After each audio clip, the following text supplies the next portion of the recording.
Hi there, I'm Matthew from DocStock and I'm here just to run you through quickly how to use your new DermLite DL4 Dermatoscope. The DermLite DL4 has a power button on the side here. It's just a short press to turn it on and a longer press to turn it off. Once the device is on, it always turns on in polarised mode, but you can tap that power button with a short press and toggle back and forth between polarised and non-polarised modes. It will do the same thing pressing the silver buttons on the side of the head as well. And if you've got the DL4 modelled with pigment boost like this one here, it has a bronze button on the left hand side and that activates the pigment boost LEDs. They can be used in either mode, contact or non-contact, or even polarised or non-polarised. Now when you're ready to look through the device, what you want to do is get it straight up to your eye and look straight down the centre of the lens. And we wind the spacer out and compress it against the lesion or against the skin for contact mode. And we'll then just do some fine adjustments to set the focus for your vision at that level.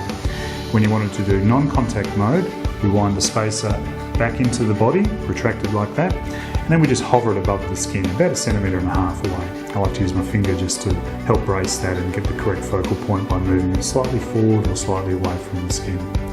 You can also wind the spacer mechanism out, remove the contact plate, and then just fine-tune that focus to suit. And once you've got it set, it's not compressing the lesion, but it's resting against the skin at the correct distance and allows you to go anywhere on the body without having to hover and continually adjust focus. And then just pop the contact plate back on when you're ready to compress the lesion. If you're wanting to take photographs through a smartphone or a camera that's got a specific adapter for it, allowing you to magnetically connect to the DermLite, all you need to do is wind the spacer out so that the long white line and this zero mark here sits against the edge of this silver bevel. That's the perfect vision for cameras, the perfect focal point. We can attach the device magnetically, turn it on, and I'm just going to use the camera setting in this phone.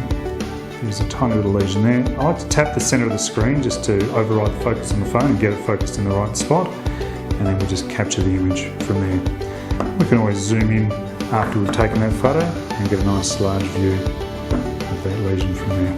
If you have any questions, please contact us at docstock.com.au and we're more than happy to help. Thank you.